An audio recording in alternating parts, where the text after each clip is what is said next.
नमस्कार बच्चों, हम कर रहे हैं उषा कविता का एमसीक्यू। ये पार्ट 2 है। मैं पार्ट 1 ऑलरेडी पब्लिश कर चुका हूँ। आशा करता हूँ आपको हेल्प कर रहा होगा और आपको पसंद भी आ रहा होगा।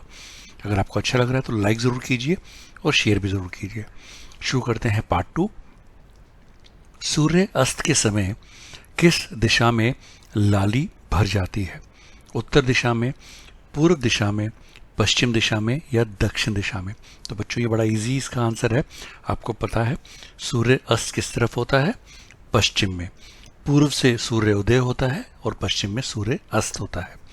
तो कहाँ पे लाली भर जाएगी? जहाँ पे वो अस्त हो रहा है, पश्चिम दिशा में।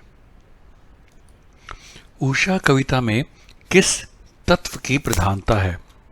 इनमें से कोई नहीं। कानूनी तत्व की, काल्पनिक तत्व की या वास्तविक तत्व की? तो बच्चों इसका सही जवाब है काल्पनिक तत्व की। उषा कविता में बहुत काली सिल किससे धुली हुई है? पानी से, गुलाब से, कागज से या केसर से? और इसका सही जवाब है बच्चों केसर से।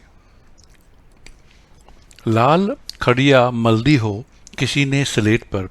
प्रस्तुत पंक्ति में स्लेट का क्या अर्थ है? धरती, बादल, सूर्य या आकाश?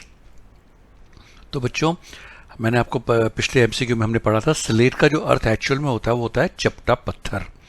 और यहाँ पे हम देख रहे हैं कविता में ये बोला गया लाल खड़िया मल्दी हो किसी ने स्लेट पर, जैसे कि प्लेन पत्थर पे किसी ने लाल खड़िया मल्दी हो।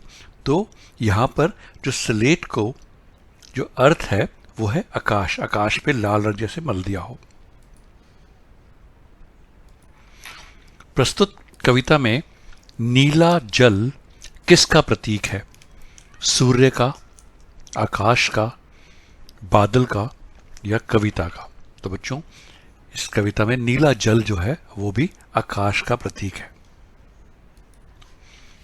नीले आकाश में उदय होता हुआ सूर्य किस जैसा प्रतीत हो रहा है? गौरवर्णीय सुंदरी जैसा, शंख जैसा, झील के समान या सिंदूर जैसा? इसका सही जवाब है बच्चों गौरवर्णीय सुंदरी जैसा। लाल केसर से धुली हुई काली सिल का क्या अर्थ है?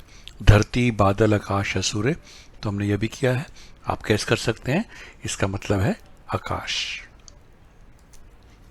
बहुत काली सिल जरा से लाल केसर से कि जैसा धुल गई हो में कौन सा भाव है? निर्मलता का, सहजता का, सरलता का या उज्ज्वलता का? तो बच्चों इसमें जो है जो भाव इस कविता में, इस पंक्तियों में है वो है निर्मलता का भाव। प्रस्तुत कविता में राख से लिपा हुआ चौका किस भाव को प्रकट करता है? पोषकता को, परंपरा को, पवित्रता को या इनमें से कोई नहीं? तो बच्चों ये पवित्रता को प्रकट करता है। उषा कविता में कवि ने उषा का कौन सा चित्र उपस्थित किया है? रेखा चित्र का, शब्द चित्र का, छाया चित्र का या इनमें से कोई नहीं? तो बच्चों उषा कविता में कवि ने उषा का जो चित्र उपस्थित किया वो है शब्द चित्रों का।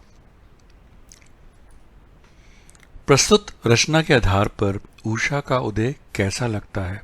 अनाकर्षक, तेज, आकर्षक या धीमा? तो बड़ा ही सरल जवाब है इसका, आकर्षक लगता है। बहुत नीला राख जैसा इस पंक्ति में किस अलंकार का प्रयोग किया गया है?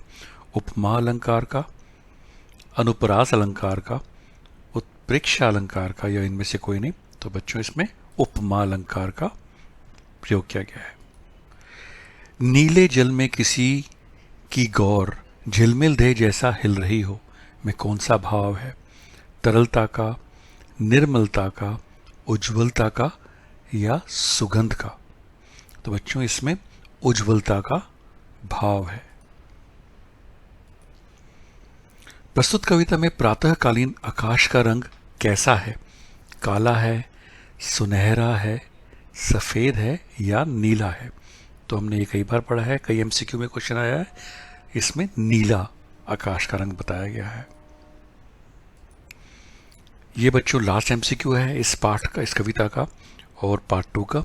आशा करता हूँ ये आपको एग्ज़ाम में हेल्प ज़रूर करेगा और आपको थोड़ी बहुत कविता भी समझने में हेल्प करेगा। और अगर आपको ये वीडियो पसंद आया हो, लाइक ज़रूर करना, अपने दोस्तों के साथ शेयर भी ज़रूर करना और मेरे चैनल में सब्सक्राइब भी करना नहीं किया हो तो। प्रस्तुत कविता में झिलमिल देह किसका प्रतीक है? उगते सूर्य का, सुबह का, कविता का या आकाश का? तो बच्चों, झिलमिल का मतलब हिलता हुआ शरीर। तो जब सूर्य उदय होता है तो आप आकाश में देखते होंगे बहुत तेजी से हिलता हिलता दिखता है, इसलिए उगते सूर्य का प्रतीक है। थैंक यू बच्चों फॉर वॉचिंग दिस।